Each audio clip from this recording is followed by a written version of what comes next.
Ça va vous plaire. Avec Nicolas, il habite à 700 mètres d'altitude au-dessus de Grenoble.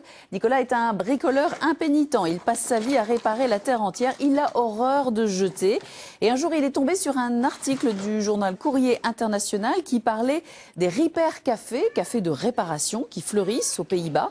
Des endroits où l'on débarque avec son sèche-cheveux, sa trompette sous le bras pour les réparer moyennant une modique somme. Et là, il s'est dit, bon sang, mais c'est bien sûr. Il a donc décidé d'en ouvrir un. Il nous explique pourquoi il ne faut pas jeter et pourquoi il se lance dans cette aventure.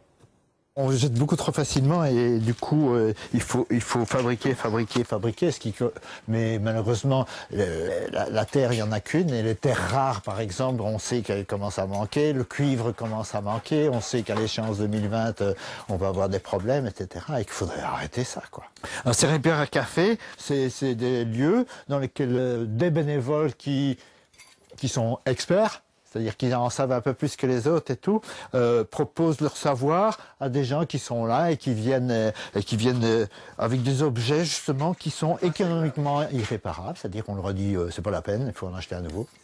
Le grille-pain à 15 € qui marche plus, et donc les gens viennent là et si possible, ils réparent eux-mêmes.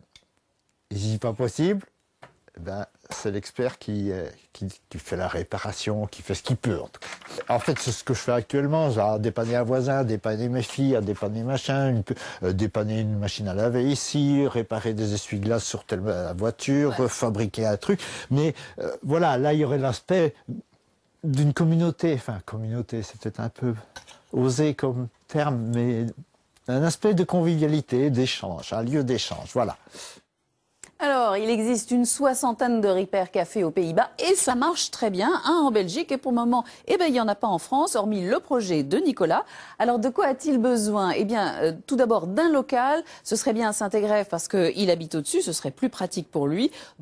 Quelques sous pour acheter des outils et puis des bénévoles, Pauline, enthousiastes pour participer à cette aventure. Vous voyez le site qui s'affiche en ce moment même. Je termine avec la photo.